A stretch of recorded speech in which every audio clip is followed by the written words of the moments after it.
Recuerda que también puedes encontrar nuestro contenido en Spotify, Amazon Music y Apple Podcasts. Te dejaré los links en la descripción y comentarios. Sin más, comenzamos. Detrás del caos. Atravesaba una profunda depresión de manera desgarradora al descubrir que la mujer con la que compartí 4 años me engañaba con alguien de su trabajo. Me dolió enfrentar la realidad de que mis ilusiones y sueños se esfumaron de manera abrupta.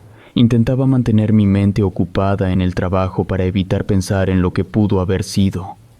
Lidiar con pensamientos destructivos era un desafío, y al salir del trabajo me sumía en la bebida en un intento de olvidar las heridas que esa mujer me causó.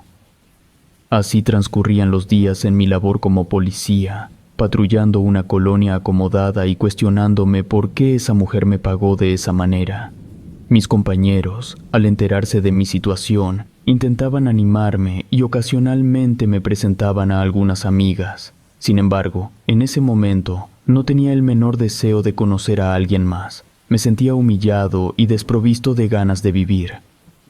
Una noche, mi compañero de patrullaje y yo nos detuvimos a cenar cerca de una tienda de autoservicio. Estando ahí, la risa de una chica con uniforme de la tienda me llamó la atención. Así que volteé y fue ahí que vi a Perla. No voy a hablar de eso ni voy a dar demasiados detalles porque si no, mi historia se haría demasiado larga. El punto es que, por casualidades del destino, al cabo de algunos meses, Perla y yo nos hicimos pareja y a los 2 años nos casamos. Yo siempre le insistí en que saliera de trabajar, pero nunca aceptó esa idea, así que ella siguió trabajando en esa misma tienda cercana al restaurante, donde mi compañero y yo solíamos llegar a comer. Perla todos los días me mandaba 2 mensajes, uno cuando salía de la casa para irse al trabajo, y el otro cuando ya llegaba al trabajo, porque a la hora de salida yo pasaba por ella, así que solo eran esos 2 mensajes. Pero una tarde el mensaje de que ya estaba en el trabajo no llegó, lo que me generó inquietud. Mi compañero intentaba tranquilizarme, sugiriendo que tal vez su teléfono estaba sin batería, pero yo presentía que algo andaba mal.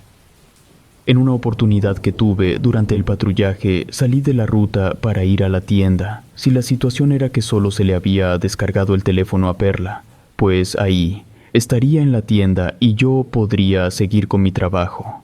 Pero cuando llegué me informaron que ella no había llegado a trabajar. Llamé a sus padres, pero ellos no sabían nada. Yo no pude continuar con mi turno. Fui hasta la casa de sus padres y desde ahí empecé a hacer llamadas a los amigos que teníamos en común y a los compañeros policías que estaban en su día de descanso para que me apoyaran a empezar la búsqueda.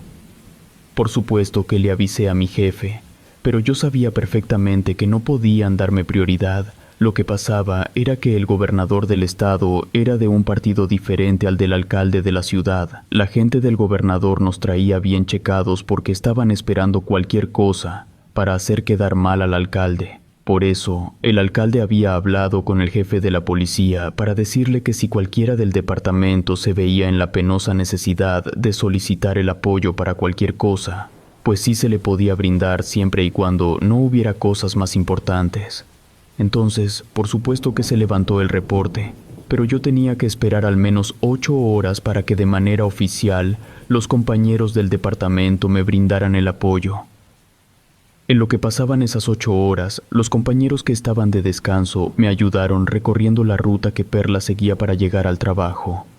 Hablamos con vecinos, visitamos hospitales, no solo de la ciudad, sino de los alrededores, porque unas cuantas horas son suficientes para que un vehículo atraviese varias ciudades. Entonces, si alguien se la había llevado, podríamos encontrarla en las ciudades cercanas.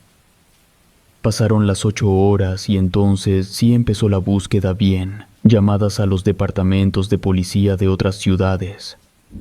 Ahora sí que con la pena, yo sé que en aquella época, cuando la gente reportaba a sus familiares desaparecidos, no siempre se actuaba con todos los recursos. Pero pues afortunadamente a mí sí me apoyaron como se debe. Por supuesto que fue por el hecho de que yo era policía. Al paso de las primeras 24 horas ya nos habíamos asegurado que no estaba en ningún hospital de las 4 ciudades más cercanas y que tampoco estaba en ninguna morgue. Entonces a la casa de los papás de Perla llegó una llamada. La persona que llamó dijo que él había visto a una muchacha con rasgos similares a los de Perla, que había sido levantada. Dijo que iba caminando cuando un vehículo le cerró el paso. Se bajaron dos hombres. Uno la tomó del cuello y la subió al vehículo. Específicamente dijo que era una camioneta gris cerrada de 2 puertas con cajuela grande. Lo último que dijo antes de colgar fue la dirección hacia la que se fue la camioneta. Dijo que la camioneta tomó una calle que conectaba con la carretera que llegaba hasta la zona oriente de la ciudad, que es la zona menos urbana, ya saben, calles sin pavimentar, pocos semáforos, zonas sin alumbrado público, puras colonias así estaban en la zona oriente de la ciudad. Pero a diferencia de lo que se puedan imaginar, no era una zona con presencia de criminales. Todo lo contrario, cuando quisieron contratar gente de ahí, ellos se pusieron muy bravos. No se dejaron intimidar por las armas. Eso le llamó mucho la atención al comandante de aquella gente, y por respeto no se metieron a esas colonias. Por eso a mí me hacía mucho ruido el hecho de que la camioneta esa de color gris se hubiera ido hacia aquella zona de la ciudad, porque no era un área conflictiva, los criminales no estaban por allá. Esa llamada llegó como a la 1 de la mañana. De inmediato los padres de Perla me llamaron para darme la información, y como ya era tarde no quise molestar a mi jefe. Lo que hice fue avisar a unos compañeros, nada más, a los que yo sabía que me ayudarían aunque estuvieran en medio de una cena familiar. Pues entre 6 nos quedamos de ver en un Oxxo que estaba sobre esa carretera y nos fuimos en caravana hacia las colonias de por allá. Obviamente no íbamos en patrullas, cada quien se fue en su carro propio. Apenas estábamos entrando en una de esas colonias cuando nos rebasó una camioneta gris cerrada de 2 puertas con cajuela amplia. Esa camioneta iba como a 120 kilómetros por hora. Entonces, esa velocidad, a esa hora de la madrugada, y además con la evidente similitud con la camioneta reportada en la llamada, pues nos fuimos detrás de la camioneta. No nos acercamos demasiado, solamente le pisamos hasta tener a la vista las luces traseras de la camioneta. Nos quedamos como a 200 metros de distancia siguiendo al vehículo. Cuando notamos que el vehículo empezó a bajar la velocidad, lo que hicimos fue aumentar nuestra velocidad y lo rebasamos. Pero fue con una intención. Si la camioneta redujo su velocidad, era porque ya iba a bajar de la carretera. Entonces lo que fuimos haciendo nosotros fue bajarnos cada uno en las salidas que íbamos pasando, así que cubrimos 6 salidas. En cuanto la camioneta tomara una de esas salidas, el que estuviera en esa salida le avisaría a los demás, y así pasó. La camioneta tomó una de las salidas que teníamos cubiertas. Era una salida que no llevaba a ninguna colonia, sino que era una brecha que atravesaba una zona de puro monte baldío. El que estaba ahí nos avisó y ya todos nos fuimos para allá. Para cuando llegamos, la camioneta ya se había alejado por la brecha, pero eso no nos preocupaba porque el terreno era muy irregular, así que la camioneta tendría que ir despacio. Dejamos 5 carros medio parados, los 6 nos subimos en un solo vehículo y le dimos por la brecha con las luces apagadas. Los primeros kilómetros sí tuvimos que apresurarnos para alcanzar a la camioneta. No nos acercamos, ya con ver las luces traseras era suficiente. Esa camioneta se metió a una especie de finca. Nosotros paramos el vehículo como a 300 metros de la finca. Nos bajamos y fuimos a revisar a pie. Lo que hicimos fue empezar a caminar alrededor de las paredes que encerraban la finca. Estábamos buscando un hueco, aunque fuera pequeño, para poder mirar el interior. Pero aunque le dimos toda la vuelta, no encontramos nada. Obviamente no podíamos ir a asomarnos por el portón. Entonces a alguien se le ocurrió que nos trepáramos a un árbol, y aunque fuera de lejos podríamos ver algo. Buscamos un árbol de alto y uno de los compañeros se subió. Estuvo trepado como 30 segundos. Cuando bajó nos dijo que algo muy raro estaba pasando dentro, porque en el patio de la finca estaban unas personas vestidas con túnicas. Además había una especie como de fogata y alrededor de la fogata había muchachas amarradas y con la cara cubierta. Además estaba el hecho de que notamos a por lo menos 9 personas con armas largas. Nosotros sí traíamos armas, pero eran cortas. Si intentábamos algo íbamos a terminar fríos. Entonces uno de los compañeros dijo que él tenía un conocido que trabajaba para el comandante de aquella gente y ese conocido le debía un favor, que si yo quería él podía hacer una llamada y con suerte nos echarían la mano. La verdad yo no sabía qué hacer. Por supuesto que no estaba seguro de que Perla fuera una de las muchachas que estaban dentro de la finca, pero pues si existía, aunque fuera la mínima posibilidad de que estuviera ahí, pues me la tenía que jugar. Todos volvimos al carro. El compañero hizo la llamada y a los 20 minutos llegaron aquellos. Obviamente no venía el comandante, pero sí venía uno que era jefe de rango mediano. Ya le explicamos cómo estaba el asunto. Lo que ese jefe nos dijo fue que lo que estuviera pasando allá adentro, ellos no tenían conocimiento de nada, y por lo tanto no podía estar pasando nada bueno. Así que iban a reventar todo, que nosotros nos quedáramos afuera, hasta que eliminaran a todos los que estaban adentro.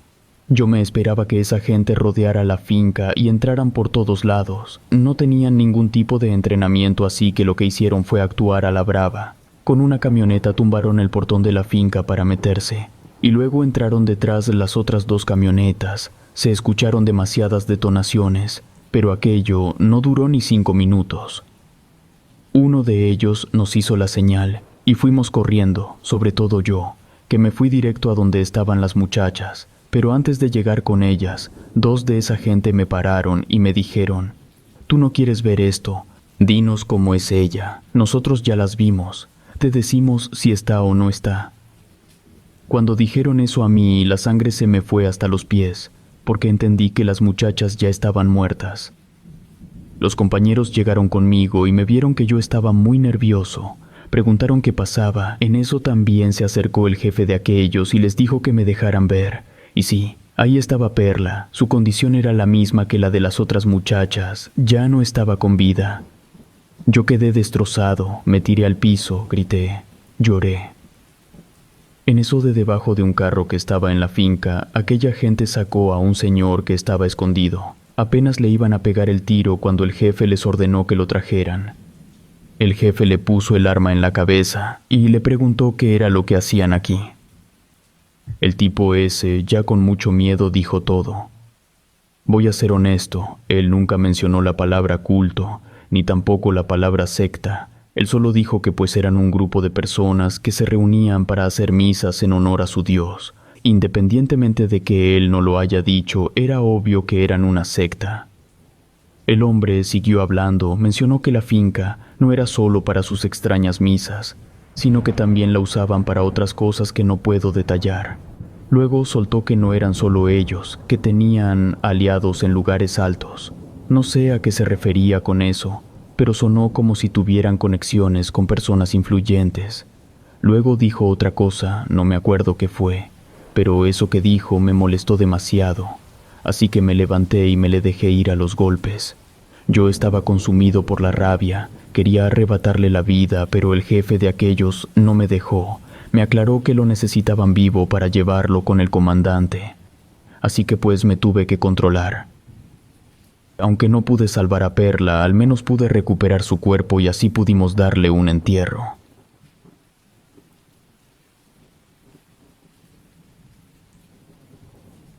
Escapando del infierno. Hace unos cuantos años, mi familia tomó la decisión de ingresarme en un centro de rehabilitación debido a problemas con alcohol y cualquier otro tipo de sustancias. Mis familiares tomaron esta decisión porque me había vuelto incontrolable. Ya había tocado fondo varias veces, sin mostrar intenciones de cambiar y seguir adelante con mi vida. En verdad quisiera poder decir en qué ciudad ocurrió esto, y también me gustaría dar el nombre de ese centro de rehabilitación, pero no puedo hacerlo.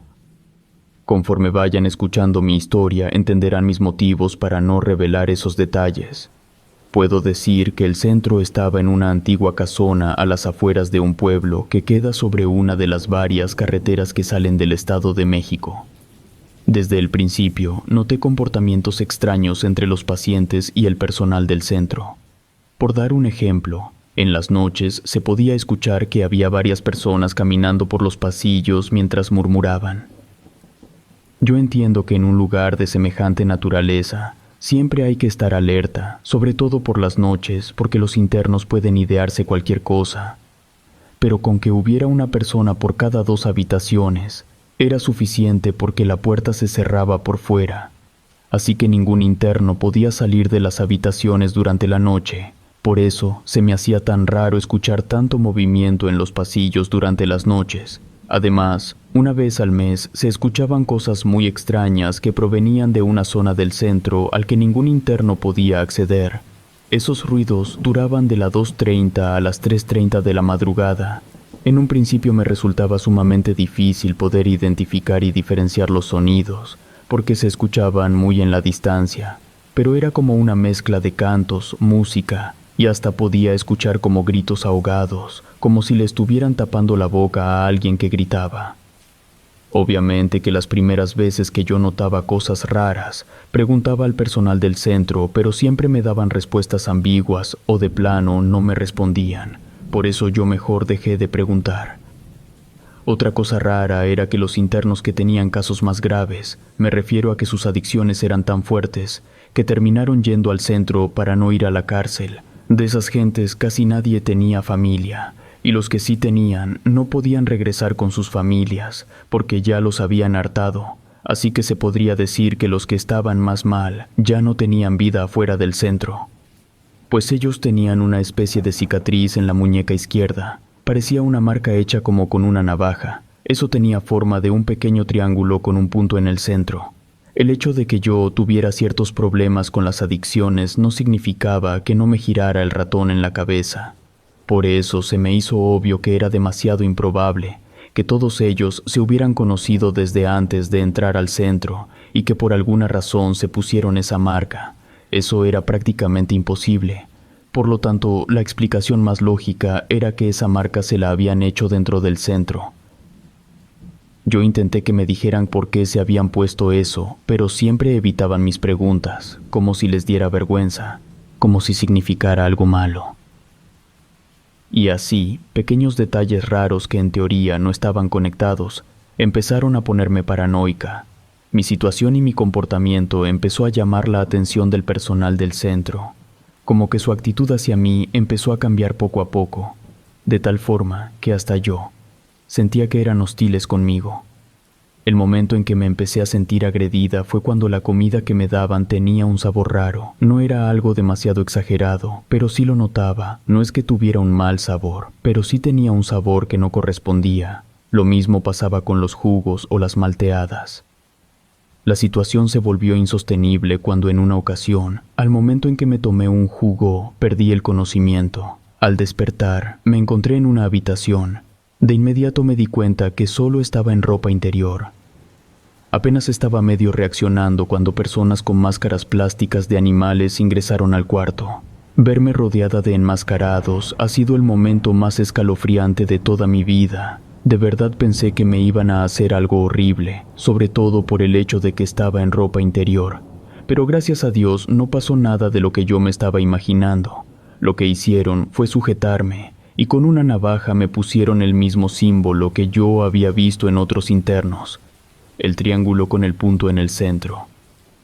Después de eso, me sentaron en un sillón que estaba frente a una televisión, me amarraron para que no pudiera desviar mi mirada de la pantalla, y empezaron a reproducir una serie de grabaciones bastante, vamos a decir, impresionantes, pero no me refiero a que lo que me estaban mostrando era algo muy fuerte. De hecho, en las grabaciones solamente salía un hombre mirando directamente a la pantalla. Pero la cuestión eran las cosas que ese hombre decía, porque todo estaba hecho de tal forma que parecía que esa persona me estaba hablando a mí directamente. En verdad, prefiero no especificar todas las cosas que escuché de ese hombre en la pantalla, porque son muy fuertes. Lo único que deben saber era que luego de estar más de 12 horas con la mirada fija en esa pantalla, sentí que algo se rompió dentro de mi mente. Todas las palabras que ese hombre decía calaron muy hondo en mi cerebro. Supongo que esa era la idea, supongo que querían quebrarme. Luego de esa sesión me liberaron, me dieron ropa, me dieron de comer y me dejaron ir a dormir a mi cuarto. Al día siguiente yo no quise salir para nada de la habitación, porque me sentía vulnerable, pero en la madrugada me sacaron por la fuerza y me llevaron a rastras de nuevo a aquel cuarto. No pude gritar porque me taparon la boca. Mientras me arrastraban, me fueron rasgando la ropa hasta dejarme solo en ropa interior. Me amarraron al mismo sillón y me volvieron a poner todas las grabaciones. Y así me tuvieron durante 6 semanas. Yo en realidad no recuerdo mucho de lo que sucedió en esas 6 semanas, porque me estaban rompiendo la mente. De hecho, el único motivo por el cual yo sé que fueron 6 semanas de estarme lavando el cerebro es porque cada que me regresaba al cuarto luego de estar amarrada en aquel sillón, ponía una marca en la pared para contar las veces que me estaban llevando. En total, me llevaron 21 veces, y tomando en cuenta que me llevaban un día sí y un día no, por eso sé que fueron 6 semanas. Durante ese mes y medio, estuve presenciando muchas cosas que fui recordando poco a poco, pero ya llegaremos a eso. El punto es que luego de que pasaron esas 6 semanas, ocurrió algo. Hubo un incendio en la cocina, las llamas se propagaron rápidamente, devorando las instalaciones. Por supuesto que tanto yo como muchos de los internos supimos que esa era la oportunidad perfecta para escapar de aquel infierno, y en lugar de intentar controlar el fuego o de intentar ayudar a salir a otras personas, lo que hicimos varios fue abrirnos paso entre el fuego para largarnos de ahí. Como la mayoría del personal estaba en la parte del frente, nosotros nos fuimos por la parte de atrás, así que al salir del centro no quedamos en dirección de la carretera, sino en dirección del monte. Por supuesto que lo más lógico hubiera sido que, como ya estábamos afuera, solo teníamos que darle la vuelta al edificio y correr hacia la carretera. Pero ninguno de nosotros estaba pensando en ese momento, así que corrimos y nos adentramos en el monte. Ese monte llevaba hasta un cerro. Entre tanto caos, pues todos nos separamos. Desconozco qué sucedió con los demás, pero yo me escondí en una zanja que encontré en el camino, porque no quise irme hasta el cerro. Me quedé allí escondida en la zanja, hasta que se puso el sol. Al caer la noche caminé hasta salir al otro extremo del monte, y afortunadamente di con la carretera. Estuve haciendo señas hasta que un matrimonio detuvo su auto y me ofreció ayuda. Ellos no me hicieron ninguna pregunta, como que se dieron cuenta de que yo estaba muy mal y de que lo último que necesitaba era hablar de lo que me había pasado. Les pedí de favor que me llevaran a la casa de mi familia y eso hicieron. Ya estando en casa, conté lo que me habían hecho, bueno, lo poco que recordaba, pero claro que no me creyeron. Mi familia creyó lo que salió en las noticias locales. En la televisión dijeron que varios de los internos se habían organizado para prenderle fuego al lugar. Pero la verdad, lo que menos me importaba era que me creyeran. Lo único importante era que el lugar había quedado totalmente destruido y por lo mismo ya no tuve que regresar de nuevo a ese infierno. Pero la pesadilla no terminó ahí, porque con el pasar de los días yo fui recordando algunas de las cosas que habían pasado durante las 6 semanas que estuve siendo sometida a ese lavado de cerebro. Los recuerdos que tengo son escenas sin demasiado contexto. Recuerdo fragmentos de cosas, pero no sé qué ocurrió primero, ni por qué yo estaba presenciando esas cosas. Pero aún así podía darme más o menos una idea de lo que había pasado. No puedo dar demasiados detalles de esos recuerdos porque son cosas muy fuertes, además de que en esos recuerdos aparecen personas que sé perfectamente que no las puedo mencionar porque me metería en problemas. Lo que sí les puedo asegurar es que ese centro de rehabilitación solamente era una fachada para que una secta con mucha influencia pudiera realizar sus actividades turbulentas. Como podrán imaginarse, había cierto tipo de sacrificios, pero los miembros de la secta nunca se manchaban las manos de sangre. Necesitaban un chivo expiatorio que hicieran el trabajo sucio por ellos. Ahí es donde cobra relevancia ese símbolo del triángulo con el punto en el centro. Dentro de la secta, ese símbolo tiene el significado de algo así como el permiso de poder corromper las leyes de la naturaleza. Es decir, que los que tienen el símbolo marcado en su piel sí pueden matar. Entonces lo que ellos hacían era elegir a gente, así como me eligieron a mí. Nos rompían la mente, nos dejaban tan dañados que podían manipularnos a tal grado que obedecíamos sin cuestionar. Yo no entiendo mucho del tema, pero estoy segura que el hecho de tenerme en ropa interior al momento de estarme sometiendo al lavado de cerebro era para que yo me sintiera indefensa y fuera más fácil quebrarme. Ahora entiendo por qué aquellos que tenían la marca se negaban a hablar sobre eso. Han de haber vivido cosas horribles sin poder oponerse debido a que su voluntad estaba reducida a cenizas.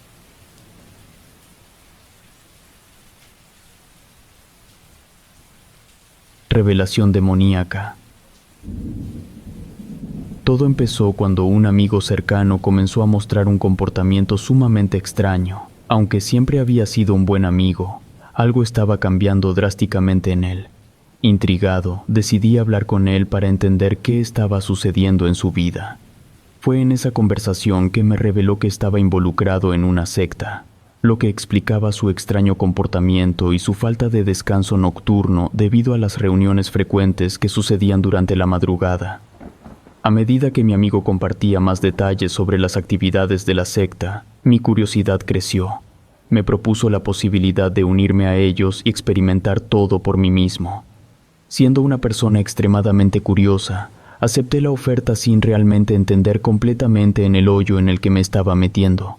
Mi amigo me preguntó si estaba seguro y yo le dije que sí. Entonces él tomó el teléfono y le marcó a alguien de la secta para decirles que tenía a un prospecto a miembro. Intercambiaron algunas palabras y al terminar la llamada, mi amigo me dijo que habría una reunión la noche siguiente. Nos dirigimos a un lugar que estaba afuera de la ciudad. Hagan de cuenta que íbamos por la carretera, salimos de la ciudad, y antes de llegar a la siguiente ciudad, ahí en medio de la nada, tomamos un camino de tierra y recorrimos varios kilómetros hasta llegar a un lugar que me dejó atónito. Era un santuario gigante, era más ostentoso que la catedral de la ciudad. Entré al lugar y me encontré con imágenes de demonios, nombres como Belcebú y Lucifer adornaban las paredes. Me llevaron a una habitación donde me sometieron a lo que sentí como un interrogatorio intenso. Preguntas sobre mis motivos para unirme, cosas como que si ya estaba en alguna otra secta, si era devoto de la muerte, y muchas más preguntas de las que no puedo especificar demasiado. Respondí con honestidad, explicando que mi único motivo era la curiosidad. Después de ese extenso interrogatorio, salí de la habitación y mi amigo continuó mostrándome el lugar. Era un ambiente tenebroso, imponente y desconcertante. Los miembros se reunieron nuevamente y me comunicaron que sería aceptado en la comunidad, o como ellos preferían llamarlo, en la iglesia, pero obvio, eso era una secta. A los pocos minutos comenzaron a llegar vehículos de todo tipo, autos, camionetas, camiones. Era un panorama extraño para mí. Esperaba ver a personas con capuchas negras y escenas dignas de películas, pero no fue así.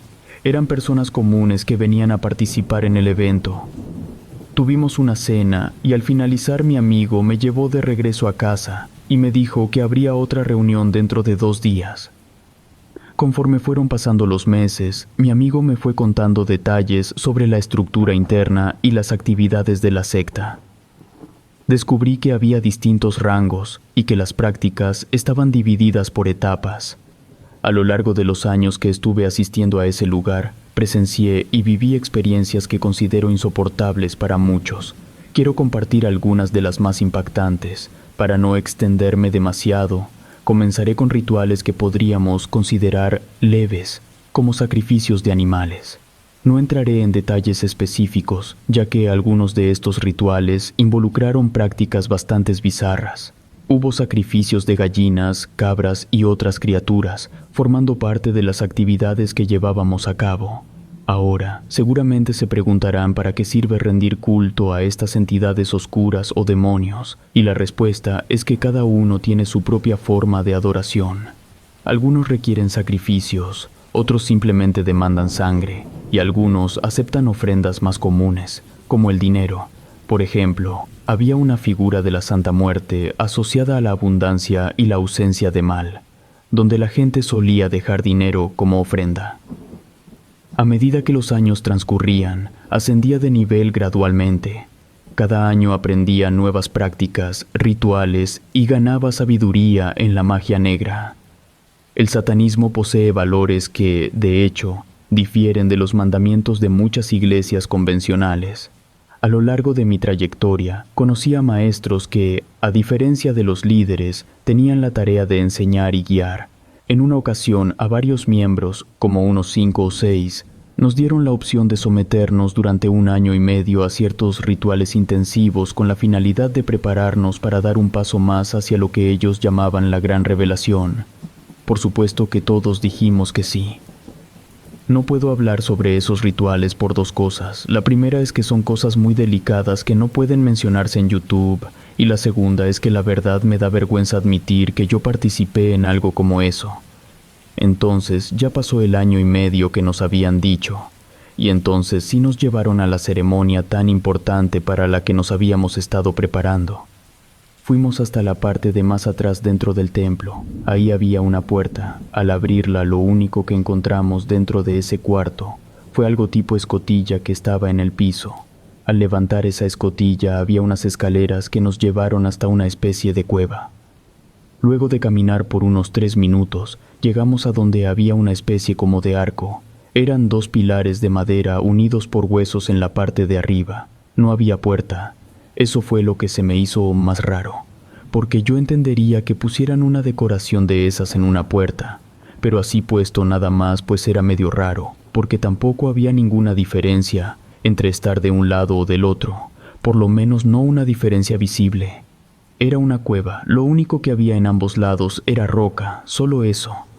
Llegamos a ese arco, había otras personas, ellos nos dieron unas túnicas especiales con ciertos símbolos, y entonces sí cruzamos por debajo del arco. Para ser honesto, sí sentí un cambio de temperatura al pasar de un lado al otro. Fue como si de repente hubiera hecho un poco más de calor, medio raro. Conforme seguimos caminando, una de las personas que nos estaba guiando nos aclaró que al llegar al lugar indicado teníamos completamente prohibido hablar. No podíamos hacer ningún ruido con la boca.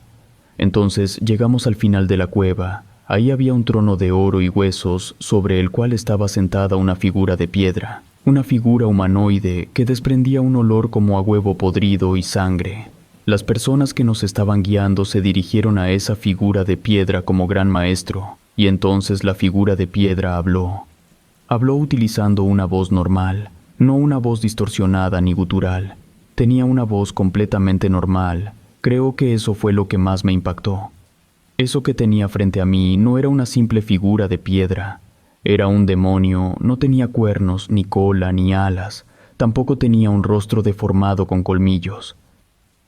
No sé si era un demonio poseyendo a la figura de piedra, o si la figura de piedra era el demonio en persona. No tengo idea. El punto es que de una manera o de otra, lo que estaba frente a nosotros era un demonio en toda regla. Lo que dijo cuando habló fue: «De aquí solo van a salir 4». Los que nos habían llevado eran 2, eso significaba que de nosotros solo 2 saldríamos de ahí. Mi amigo y yo volteamos a vernos, sabiendo que las palabras del demonio significaban que los demás se quedarían a modo de sacrificio. Las personas que nos llevaron nos felicitaron a mi amigo y a mí. Luego nos dijeron que el simple hecho de que pudiéramos movernos era porque nosotros éramos los 2 que saldríamos.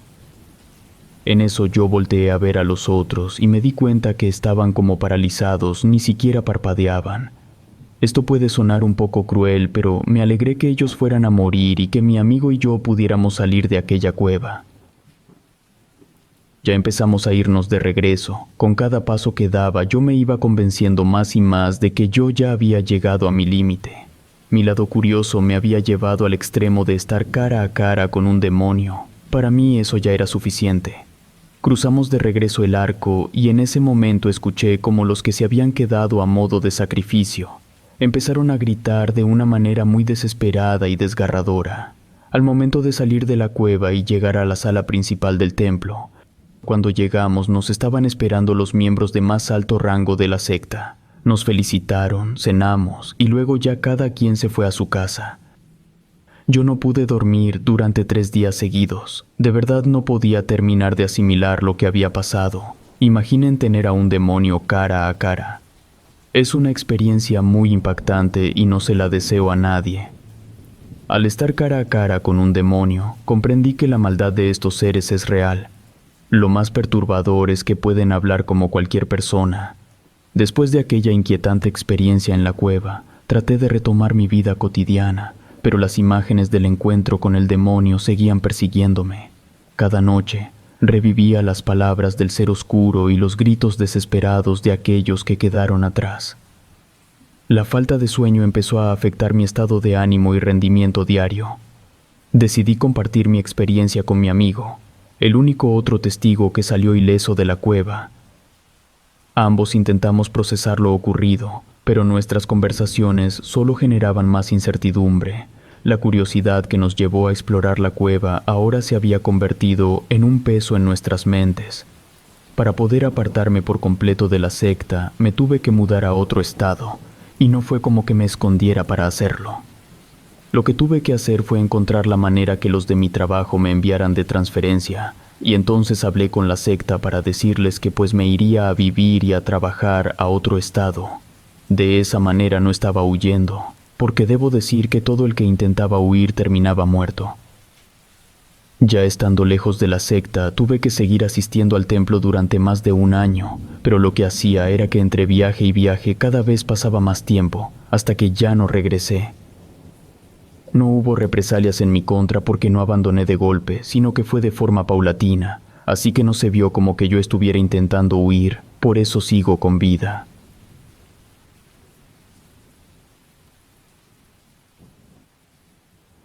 Detrás del volante.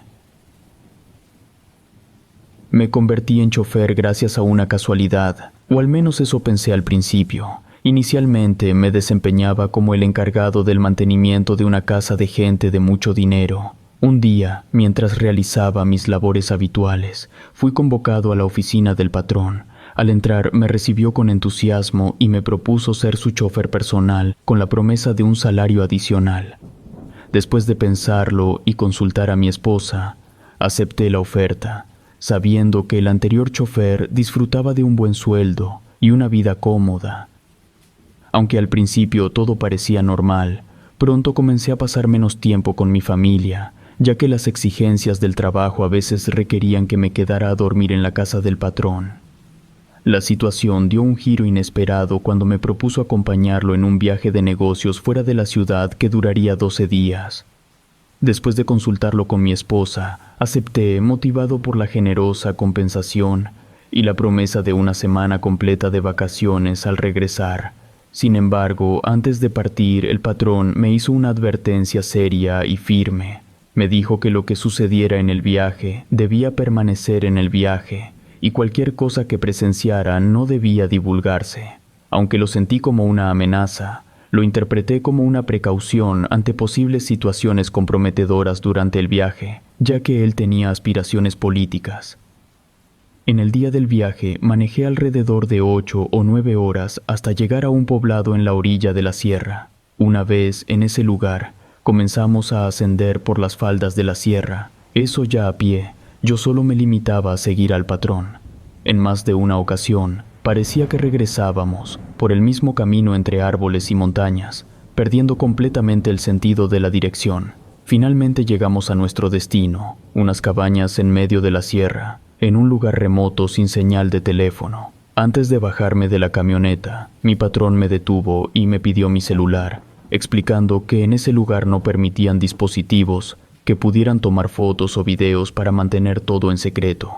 Aunque me sentí incómodo, tuve que ceder, ya que él era el patrón. Después de entregar el teléfono, me sonrió y dijo que no me preocupara, que disfrutara del viaje. Al llegar, descubrí que las cabañas estaban divididas en una principal, lujosa y grande, y cabañas secundarias para choferes y cocineros. En la cabaña asignada, compartí habitación con otros 7 individuos. Al no haber señal de televisión, nos tenían un repertorio de películas en DVD. Me di cuenta de que algunos de los que estaban ahí no era su primer viaje y que estaban acostumbrados a la rutina. Cada vez que me aburría, salía de la cabaña y me ponía a explorar los alrededores. Encontré un lugar lleno de cenizas, aparentemente utilizado para fogatas. Cuando regresé de explorar, el sol ya se ocultaba. Me indicaron que pasara a recoger mi cena, aunque no estaba acostumbrado a cenar a esa hora. Más tarde, cuando sentí hambre y me dispuse a cenar, noté que en el plato no había cubiertos. Tuve la intención de ir al comedor para buscar, pero en eso uno de los que estaban ahí, del que no diré nombre ni apodo, solo diré que era albino, se levantó y me detuvo, preguntándome a dónde iba. Le expliqué que iba al comedor en busca de cubiertos, y él me dijo que no debía salir porque ya era muy tarde. Aseguró tener algunos y me los ofreció, así que volví a la mesa y cené. Cuando todos se retiraron a dormir, yo no sentía sueño y quise salir a caminar. Al acercarme a la puerta, fui detenido por el que era Albino, quien preguntó a dónde iba. Le dije que quería salir a caminar y fumarme un cigarro, pero nuevamente me prohibió salir, diciendo que era demasiado tarde. Su tono me molestó y decidí abrir la puerta, pero él me detuvo. Me dio un consejo explicándome que los patrones no toleran a quienes miran y chismean. Me advirtió sobre posibles problemas graves. Sonó tan convincente que cerré la puerta y me acosté. Sin embargo, no podía conciliar el sueño y comencé a escuchar extraños cantos provenientes de la cabaña principal, como si estuvieran teniendo una reunión religiosa. Cuando esos cantos resonaron en la noche, un escalofrío inevitable recorrió mi cuerpo. En eso, uno de los que estaban ahí en la cabaña se levantó y fue hacia la ventana para observar, pero fue detenido por el que era Albino y le dijo lo mismo que a mí, pero el otro como que no quería hacer caso, y se pusieron a discutir. Yo decidí hacerme el dormido. Esos cánticos persistieron durante toda la noche. Desperté cuando los encargados de la comida se preparaban para sus tareas. Escuché sus susurros sobre lo ocurrido la noche anterior, mencionando esas canciones extrañas y unos gritos desconcertantes. Uno asintió y el otro parecía temeroso de hablar mal de los patrones. Al levantarme para el desayuno, esperaba que alguien hablara de lo ocurrido, pero nadie mencionó absolutamente nada. De regreso a la cabaña, noté que el que era Albino ya no estaba. Decidí preguntar a uno de los que estaban ahí si él también había escuchado lo de la noche anterior. Más tarde, cuando salí al patio, vi que el que era Albino salía de la cabaña principal. Todo ese panorama me estaba generando una sensación incómoda, pero me veía obligado a aguantar, ya que necesitaba el trabajo. Lo único que yo estaba esperando era que los días pasaran lo más rápido posible. Para mantenerme ocupado, decidí ir a un cuerpo de agua que estaba como a 5 minutos yendo a la parte trasera de la colina. Caminando hacia allá a lo lejos pude distinguir una figura imponente de un hombre con cabeza de chivo y cuernos enormes, con una mano apuntando hacia arriba y otra apuntando hacia abajo. No sé por qué, pero me quedé inmóvil observándola. Incluso juraría que en algún momento la figura giró el cuello para mirarme fijamente. Pero quizás eso solo fuera producto de mi imaginación. De repente sentí que alguien me tomaba del hombro, a punto de soltar un grito. Al girar, era el Albino advirtiéndome que esa ya era la segunda advertencia que me daba, y que no iba a haber una tercera advertencia. Hizo mucho hincapié en que me limitara a lo mío por mi propio bien. Asustado y tartamudeando, traté de explicar que solo estaba paseando y que me impresionó la belleza de la colina y la cabaña. Sonrió de manera irónica y me dijo que sabía perfectamente lo que estaba haciendo, advirtiéndome sobre las consecuencias de que me descubriera una tercera vez viendo o haciendo cosas que no. Me quedé aturdido, bajé la cabeza y regresé a la cabaña. Estaba temeroso y decidí no salir más. No quería cometer un error y provocar ese tercer aviso del que me habían advertido. Más tarde, uno de los cocineros se acercó, intentando hacerme plática, y de repente preguntó qué vi cuando fui al río, mencionando que el que era Albino estaba molesto conmigo. Me inventé la respuesta. Los días siguientes preferí no salir de la cabaña, solo lo hice para comer. Algunas noches después, los cánticos resonaron nuevamente, y esa vez ya estaba tan aterrado que no pude conciliar el sueño. En algún momento de la madrugada empezaron a escucharse gritos desde la cabaña. Habría jurado que estaban torturando a alguien, aunque puede ser que todo sea fruto de mi imaginación, ya que nunca vi nada. Los siguientes días fueron lo mismo. La última noche en la colina fue la más inquietante. Los cánticos alcanzaron un tono más desgarrador y los gritos se intensificaron. Aunque no podía ver lo que ocurría, la atmósfera estaba cargada de una energía perturbadora. Dormir se volvió imposible, y esperé ansiosamente la llegada de la mañana para abandonar ese lugar sombrío. Finalmente llegó el momento de regresar. Ese día me permitieron acercarme a la cabaña principal para cargar el equipaje de mi patrón. No sé por qué. Al aproximarme, una sensación incómoda y de temor me invadió. pero pues ni modo que no ayudara al patrón con su equipaje.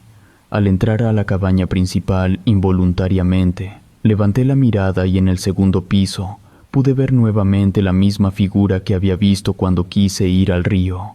En esa ocasión distinguí claramente un rostro y unas manos manchadas de color rojo. Cargué el equipaje rápidamente y salí de ahí. Ya caminamos de regreso hasta el vehículo, nos subimos y empecé a conducir de regreso a la ciudad. En mitad de la carretera, mi patrón me preguntó si había estado curioseando. Ante la pregunta, me puse nervioso y me dijo que estaba al tanto de mi curiosidad, añadiendo que estaba bien, pero advirtiéndome que si divulgaba cualquier cosa vista durante el viaje, yo y mi familia no la pasaríamos bien. Sin embargo, si guardaba el secreto y me comportaba bien, habría recompensas para mí y mi familia. Como podrán imaginar, decidí comportarme bien y mantener el secreto hasta ahora. Y si me atrevo a hablar es que el patrón tuvo problemas con cierta organización y pues él y su familia terminaron 3 metros bajo tierra.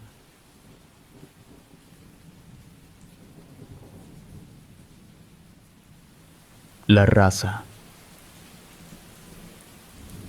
En los años 90 corrían varios rumores sobre sectas satánicas.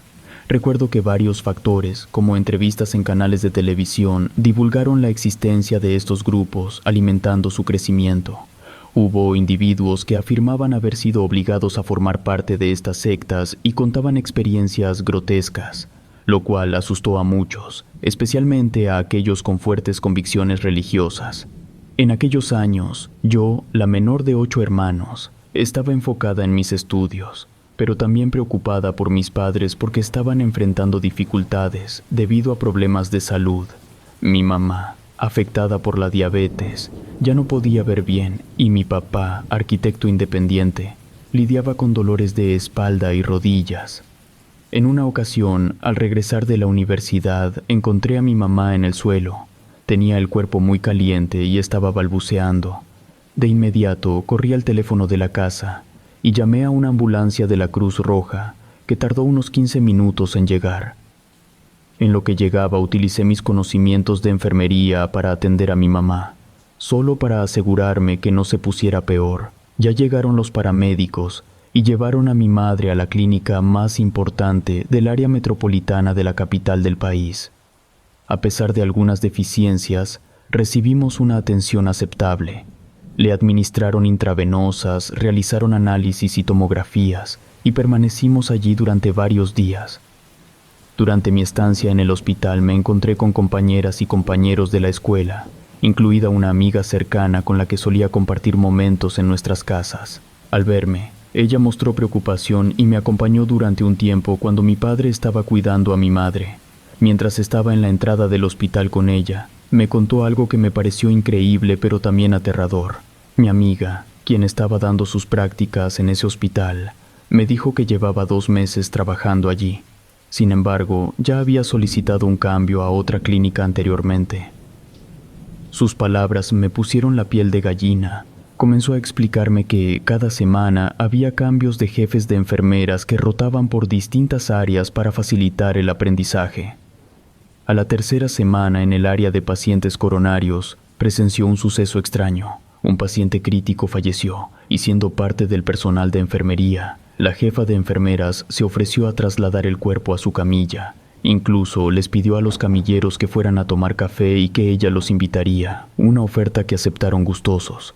Cuando presenció a la jefa de enfermeras intentando mover el cuerpo de la persona fallecida, una de las camillas comenzó a deslizarse hacia un lado, amenazando con hacer que el cuerpo caiga al suelo. Le ofreció ayuda, pero ella se negó rotundamente. Lo inevitable ocurrió. El cuerpo cayó entre las 2 camillas. Al caer, el difunto rodó y quedó boca abajo, revelando un símbolo satánico quemado en su espalda, una marca fresca de 3er grado. Haciendo como si no hubiera visto la marca, la jefa de enfermeras cubrió el cuerpo con sábanas cuando llegaron los camilleros. Nadie mencionó el incidente, como si el simple hecho de que el cuerpo se cayera pudiera ser motivo de reprimenda para la jefa y los camilleros. Mi amigo se quedó en silencio y trató de olvidar el incidente. Sin embargo, Su inquietud persistió cuando al trabajar en el área de pacientes de trauma, notó que el médico de guardia tenía tatuado en parte de su cuello el mismo símbolo satánico que había visto en la quemadura del paciente fallecido. Observó con atención al personal del hospital, y no solo los jefes de enfermería y algunos médicos se comportaban de manera extraña. También algunos camilleros y personal administrativo mostraban comportamientos inusuales. Una sensación de incertidumbre y miedo la invadía cada vez que estaba en el hospital. A pesar de solicitar su cambio, aún no había recibido autorización. En el área central del hospital, donde el personal se reunía, mi amiga escuchó conversaciones extrañas. Distintos grupos de trabajadores en diferentes áreas seguían un patrón similar de comportamiento extraño hacia los pacientes. Por último, me advirtió que tuviera cuidado con mi mamá. No me lo dijo con la intención de alarmarme, solo quería que supiera lo que ella había presenciado. Cuando terminé de escuchar las inquietantes palabras de mi amiga, sentí un temor profundo. Me despedí de ella y regresé a la entrada del hospital, donde mi padre me esperaba para poder volver con mi madre. Pasaron algunos días y mi madre ya estaba en la sección de endocrinología, aún inconsciente. Decidí acompañarla, llevando conmigo una cobija y una almohada para hacer la estancia más cómoda. En ese momento éramos solo 2 personas quienes estábamos acompañando a nuestros respectivos pacientes en un área con al menos 10 camas. Eran alrededor de las 2 de la mañana cuando, estando despierta, observé a un médico acercarse al paciente que estaba en la cama frente a mi madre. Realizó movimientos extraños al destapar la vía intravenosa, utilizando una sola mano y de manera errática. Luego sacó algo de su bata y lo colocó bajo la almohada del paciente, antes de reemplazar la vía intravenosa de manera hábil y limpia, utilizando solo una solución salina. Después se fue. Yo ya estaba medio paranoica por lo que me había dicho mi amigo, así que me acerqué a ese paciente para revisar lo que el doctor lo había puesto debajo de la almohada. Ahí encontré una especie de amuleto representando al diablo con cabeza de cabra, cuerpo de mujer y patas con pezuñas, con la clásica estrella invertida detrás. Lo arrojé al suelo y regresé al lado de mi madre. La situación en el hospital se volvía cada vez más inquietante. Decidí mantenerme alerta, preocupada por la seguridad de mi madre. A medida que pasaban los días, noté que familiares de otros pacientes también percibían la extrañeza en el comportamiento del personal. Susurros y miradas nerviosas se intercambiaban entre los acompañantes de los pacientes, creando un ambiente cargado de tensión. En una ocasión, al entrar al baño, me encontré con una conversación entre 2 enfermeras que me puso los pelos de punta. Hablaban en tono bajo sobre procedimientos especiales que se llevaban a cabo en ciertas horas de la noche. En la madrugada le acomodé la almohada a mi madre, y cuando lo hice, me di cuenta que ahí también estaba uno de esos amuletos. El ataque de pánico me golpeó con fuerza y me dio un ataque de pánico. Necesitaron asistencia para estabilizarme, ya que estaba completamente abrumada. Llamaron a mi padre para que continuara cuidando a mi madre, y cuando llegó, le pedí que hablara conmigo antes de tomar cualquier decisión. Le expliqué de manera vaga que una amiga me había alertado sobre posibles malos procedimientos realizados por el personal del hospital últimamente, y eso me inquietaba profundamente. Mi padre accedió a trasladar a mi madre a un hospital general en ambulancia. Desafortunadamente, ella falleció 2 días después de ingresar. Los médicos informaron que tenía insuficiencia renal y líquido en los pulmones. No puedo afirmar que su muerte esté relacionada con algún ritual o oferta al diablo. Mi padre intentó presentar una demanda por mala praxis, pero la falta de pruebas hizo que fuera imposible.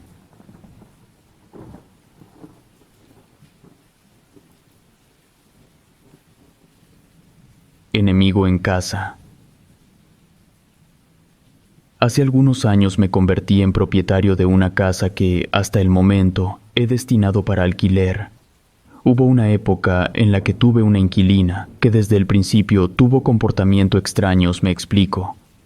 Para poder ocupar la casa, yo solicitaba un depósito de garantía y 2 meses por adelantado, pues esa inquilina pagó 4 meses por adelantado. Yo no se los pedí, ella se ofreció. Si bien en un principio pudiera parecer que el ofrecimiento de ella hubiera surgido porque tenía esa cantidad de dinero a la mano, la realidad era que no fue por eso. Yo me desentendí del departamento durante esos 4 meses. Ya que me tocó ir a cobrar el 5.º mes, noté algo inusual. Al ingresar a mi casa, percibí un fuerte olor a limpiador de piso, como si se hubiera utilizado un detergente extremadamente concentrado. La inquilina estaba trapeando el piso, que aún estaba húmedo, y en la sala noté varios jarrones de barro, ollas, collares y semillas en algunas esquinas de la casa. Esta situación me alertó sobre la posibilidad de que mi inquilina fuera practicante de la santería o de alguna de esas religiones raras. A mí no me molestan las creencias de la gente, pero la verdad prefiero mantener la distancia con personas que practican cosas que no son de Dios. Por eso me sentí incómodo al ver esos objetos en mi casa. Sin embargo, decidí mantener la paz y evitar cualquier comentario al respecto, limitándome solo en recibir el pago de la renta. En una ocasión, al ir para cobrar la renta, la inquilina comentó que los vecinos no le permitieron firmar la minuta. Esta situación me generó cierta desconfianza, pero agradecí su tiempo y me dirigí a la encargada del fraccionamiento para entender lo sucedido. Descubrí que la minuta abordaba temas inquietantes, como ritos, entrada de personas no deseadas y hallazgo de animales muertos en el área común. Pasó un año sin mayores problemas, o al menos eso creía. En otra ocasión que regresé me encontré nuevamente con el fuerte aroma a productos de limpieza, y la inquilina estaba ocupada haciendo cosas que me parecieron medio raras. A pesar de mi incomodidad, le renové el contrato, pensando que no habría problemas. La inquilina se dio cuenta que yo la vi raro, entonces, antes de que me fuera, se me acercó y me dijo quitada de la pena que era santera, asegurando que no practicaba nada en la casa y que apenas pasaba tiempo allí. Alrededor de 10 meses después de esa visita, un domingo por la mañana, mientras me alistaba para ir a la iglesia, mi vida tomaría un giro inesperado. Debía recoger a mi novia para asistir juntos al segundo servicio de la iglesia.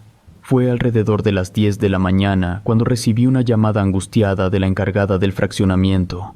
Me informó con preocupación que la situación se había vuelto insostenible, que desde que la inquilina llegó a vivir a mi casa, había estado introduciendo gente los fines de semana. Los vecinos ya no podían soportar la situación y las cosas empeoraban mes a mes.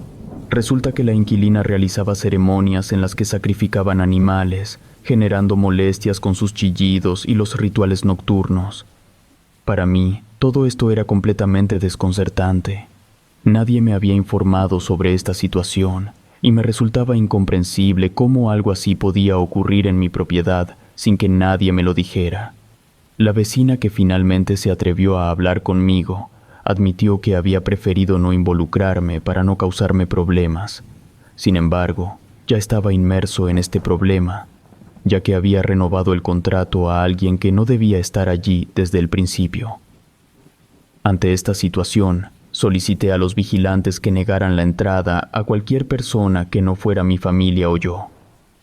Sin embargo, las personas que llegaban con collares, pulseras y vestimentas raras se ponían histéricas cuando los vigilantes les negaban el acceso, se molestaban e incluso amenazaban con agredir a los guardias. La situación llegó al punto de involucrar a la policía.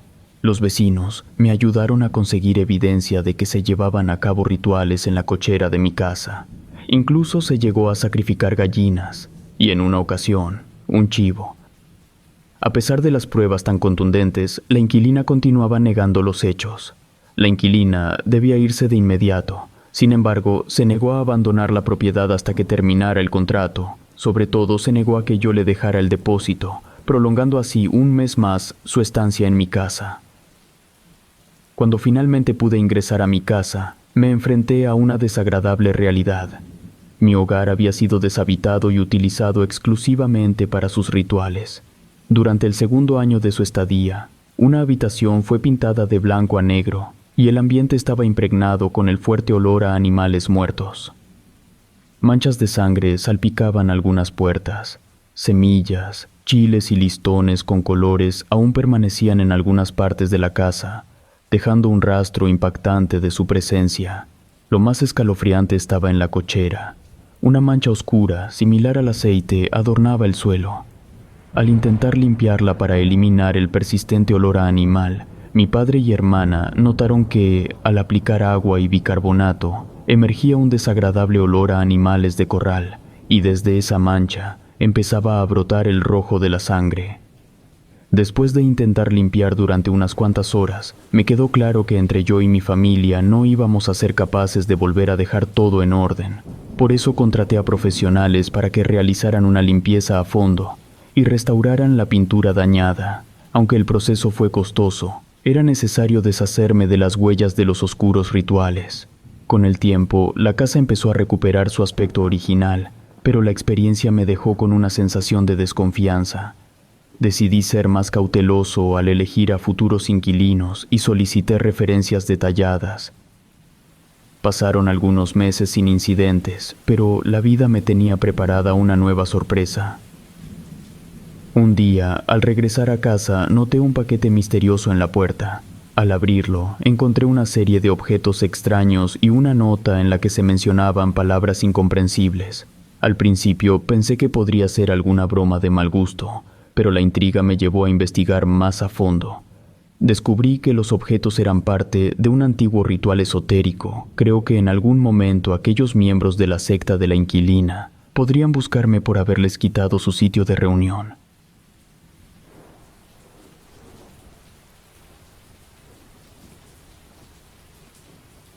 Rituales oscuros. Hace algunos años mi vida estaba en caos. Problemas con la bebida, empleos que no duraban y un corazón roto. Una noche me encontraba en un bar, ahogando mis penas en alcohol, al borde de la embriaguez. En ese momento, un desconocido se acercó, notando mi estado tan lamentable. Me preguntó qué me pasaba y en mi estado medio borracho le solté toda mi historia. Sorprendentemente, me dijo que podía ayudarme, que pertenecía a un grupo que ayudaba a personas como yo. Solo debía rezar a su Dios y todo se solucionaría. Aunque nunca fui una persona religiosa y dudaba de cómo un Dios podría resolver mis problemas, decidí darle una oportunidad. No tenía nada que perder. Le dije que sí, que quería su ayuda, dispuesto a hacer lo necesario para salir del caos que era mi vida. Quedamos en vernos una semana después para discutir mi caso con su grupo. Una semana pasó y me llamó. Tenía noticias para mí. Acordamos encontrarnos nuevamente en el mismo lugar, ya de noche. Llegué ansioso, preguntándome qué me diría. Bebimos, cenamos y quedamos en reunirnos al día siguiente en otro lugar. Sin embargo, algo extraño sucedió. Propuso un lugar que no conocía, en un rincón de mi pueblo que parecía desconocido. Nos encontramos a las 10:30 de la noche. Empezamos a conducir en su auto, dejando el mío atrás. Le preguntaba a dónde íbamos, pero él me pedía que estuviera tranquilo, que pronto llegaríamos. Condujimos casi media hora más hasta llegar a una casa enorme. Bajamos del auto y entramos. Una extraña sensación me invadió al ver, justo en la entrada, la figura de una Santa Muerte de 2 metros de altura. Nunca había visto algo así. La estatua estaba rodeada de ofrendas, dinero y frascos con diferentes líquidos. Lo más inusual que observé fue un frasco lleno de sangre. Quedé impactado al ver todo eso. Sí me asusté. No sabía en qué me estaba metiendo. La persona que me llevó notó mi reacción y empezó a tratar de tranquilizarme. Me explicó que no era nada malo, que muchos devotos hacían ofrendas que consideraban apropiadas a modo de agradecimiento. Me dejó en claro que no eran rituales. Luego me presentó a un grupo de no más de 10 personas. Conversamos unos minutos y luego entramos a una especie de salón que parecía una iglesia. Los bancos eran largos y rojos, y el altar estaba cubierto por una lona negra. Empecé a notar figuras extrañas, demonios y cosas oscuras que desconocía en ese momento. Había una persona de pie, pero detrás de ella, una figura más intimidante que la Santa Muerte. Ese individuo comenzó a hablar, mencionando nombres que en ese momento no entendía, Asmodeo y Lilith, por mencionar algunos. Ese señor a todas luces era un predicador satánico, y su discurso era muy redundante. Afirmaba que adorar a la Santa Muerte, demonios y cosas siniestras nos daría todo lo que deseáramos en esta vida y más. Me pareció extraño que simplemente alabándolos tendría todo y que mi vida mejorarían. Digo que me pareció raro porque si Dios no podía hacer algo como eso, pues me resultaba raro que otras entidades pudieran hacerlo. Pero como mencioné, no tenía nada que perder, y por lo mismo, pues me unía a ese grupo de personas, tenía la esperanza de que al paso de unos meses mi vida podría mejorar. Llegó el inevitable momento en el que podía retirarme o aceptar hacer un pacto, ya fuera con la Santa Muerte o con el diablo. Y como yo estaba muy mal, pues hice pacto con ambos. Por más increíble que les pueda parecer, mi vida mejoró rápidamente. Conseguí trabajo de un día para otro, dejé de beber y tenía suficiente dinero. Estuve vinculado a esa secta durante varios años, donde conocí a personas de gran importancia en la sociedad, como alcaldes y abogados destacados. Pueden imaginarse la cantidad de personas conocidas y poderosas que forman parte de este tipo de sectas. Claro, lo hacen por el poder, venden sus almas e incluso las de sus familias según las ofrendas que realicen. En este templo había individuos que ni siquiera yo podía creer. Lamentablemente no puedo proporcionar nombres, pero estos lugares albergan a las personas más destacadas. Las conexiones políticas y legales de la secta son más fuertes de lo que se pueden imaginar. Utilizan sus prácticas oscuras para mantener el control en distintos niveles. Desde que hice esos pactos ya han pasado varios años. No estoy aquí para hacerme la víctima. La verdad, sigo viviendo bastante bien, ya no estoy en la secta, pero mis pactos siguen vigentes. Yo estoy consciente de que en algún momento tanto el diablo como la Santa Muerte me van a cobrar todas las cosas buenas que me han estado dando, y pues aquí los voy a esperar sentado.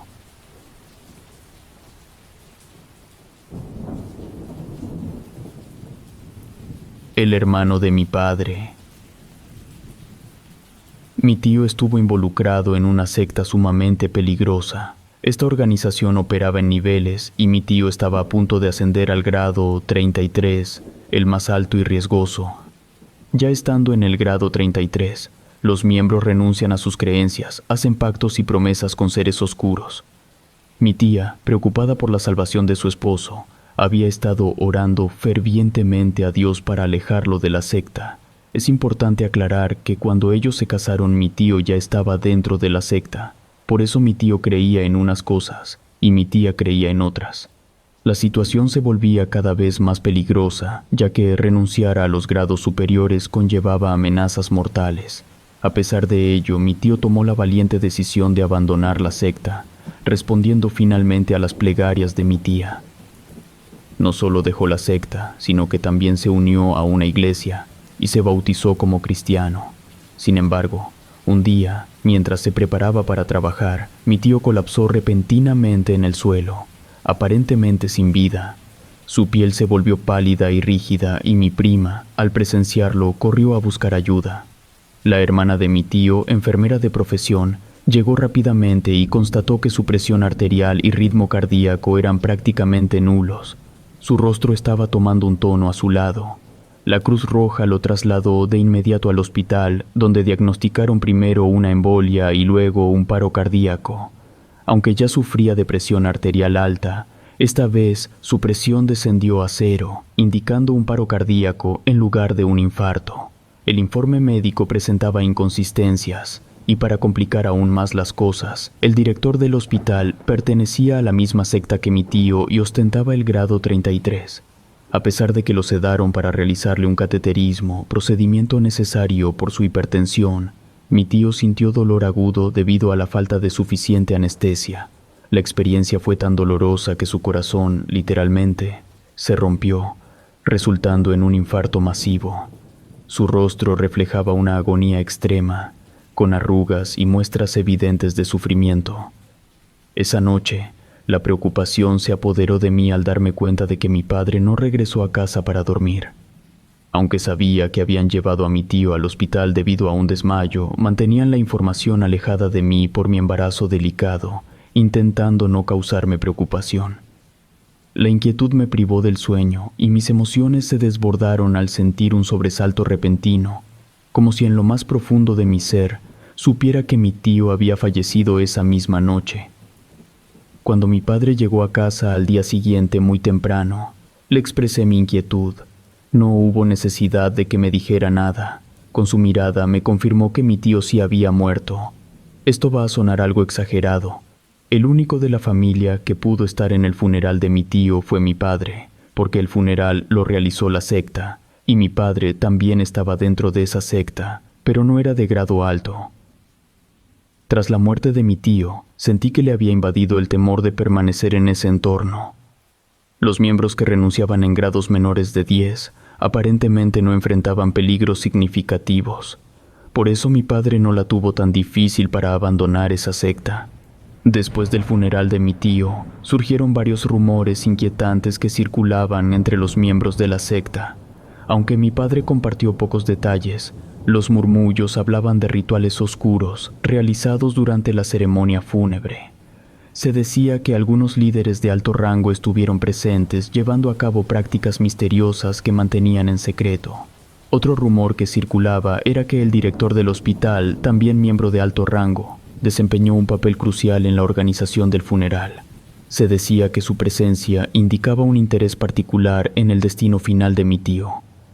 Algunos insinuaban que el fallecimiento podría haber sido más que una simple tragedia médica y estar vinculado a la complicada red de intrigas dentro de la secta. A pesar de la cautela de mi padre al hablar de estos eventos, quedaba claro que la muerte de mi tío estaba envuelta en un manto de misterio y secretos.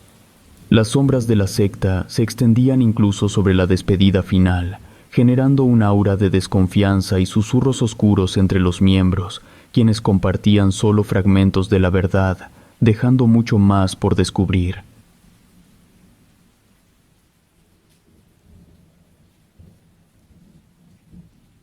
La secta de Neza. Esta historia se desarrolló en la noche del 24 de mayo de 2012, en el Estado de México, con un pequeño llamado Fernandito, de tan solo 5 años. Todo comenzó mientras él estaba en casa disfrutando de su comida. De repente, su madre irrumpió en la casa de manera frenética, pidiéndole que la acompañara. Sin darle opción, lo tomó del brazo, causándole dolor, y lo llevó a la cocina. Fernandito naturalmente empezó a ponerse nervioso y asustado, sin comprender lo que estaba sucediendo y por qué su madre actuaba de esa manera. La situación dio un giro cuando llegaron a la cocina, donde se encontró con más personas, familiares suyos. Entre ellos estaban su tía, tíos y abuelos, todos reunidos en un círculo, aparentemente rezando y entonando cánticos religiosos. Al llegar a la cocina, le pidieron a Fernandito que cerrara los ojos para unirse a la oración. Sin embargo, el pequeño no lo hizo, lo que desencadenó el horror. Su tía, hermana de su madre, se percató de que sus ojos permanecían abiertos y su madre le ordenó a la tía que lo inmovilizara, mientras ella agarraba una cuchara. En un acto terrorífico, su madre lo privó de la vista, causándole intensos gritos de dolor y terror. Uno de sus tíos, de 17 años, se percató de la situación y a pesar de estar privado de su libertad durante una semana junto con otros niños en la casa, logró escapar para alertar a los vecinos. Los vecinos, ya inquietados por los aterradores gritos, llamaron a las autoridades. Cuando llegaron, se toparon con una escena espeluznante en la cocina de la familia. La situación horrorizó a todos los presentes, revelando un oscuro episodio de fanatismo religioso y violencia en esa familia. Después de este trágico suceso, Fernandito fue llevado de inmediato al hospital, donde los médicos se esforzaron por salvar su vida, ya que había perdido una cantidad significativa de sangre. Afortunadamente lograron salvarlo, pero lamentablemente perdió la vista, ya que sus ojos quedaron en la cocina de su casa, víctima de este acto aterrador. Las autoridades, tras llevarse a Fernandito al hospital, se centraron en investigar a los familiares involucrados en este horror. Realizaron análisis para descartar el consumo de sustancias ilícitas que pudieran haber influido en el salvajismo de la madre y la tía de Fernandito. Sin embargo, los resultados revelaron que estaban sobrias, lo que indicó que llevaron a cabo este acto conscientemente. Este acto cruel y macabro refleja el peligro del fanatismo religioso, que puede conducir a acciones extremas independientemente de la afiliación religiosa específica. La historia continuó con la revelación de que los familiares que presenciaron el acto estaban todos privados de su libertad en la casa, encerrados durante una semana. Durante este tiempo, hacían ayunos y rezos continuos. La familia, según se informó, recibió en sus sueños una supuesta señal del fin del mundo, anticipando un temblor catastrófico que acabaría con todo. Este evento, guiado por creencias absurdas, muestra cómo el fanatismo puede llevar a actos extremos y peligrosos. La familia, con la intención de supuestamente proteger al mundo, llevó a cabo prácticas ritualísticas sin sentido, poniendo en peligro la vida de Fernandito y dejando una cicatriz imborrable en su vida. En el año 2012, muchas personas teorizaban sobre el fin del mundo. Ese año, no solo ocurrió esta tragedia, sino también muchos otros actos aterradores, donde personas pensaban que quitarse la vida los absolvería de todo pecado y los llevaría al cielo sin juicio alguno. En este caso particular, la historia refleja cómo el fanatismo religioso puede llevar a acciones extremas y peligrosas. La familia, guiada por supuestas señales divinas en sus sueños, llevó a cabo prácticas ritualísticas absurdas para proteger al mundo. Esta locura culminó en un acto atroz, atentando contra la vida de su propio hijo, Fernandito. Después de este horrendo suceso, las autoridades tomaron medidas legales contra los familiares involucrados. Fernandito, afortunadamente, fue puesto bajo custodia de sus abuelos. Esta historia destaca la maldad extrema que puede surgir del fanatismo religioso, mostrando cómo una madre estuvo dispuesta a poner en peligro la vida de su propio hijo en un intento absurdo de anticipar el fin del mundo que supuestamente les había sido revelado. Relatos escritos y adaptados por Ramiro Contreras.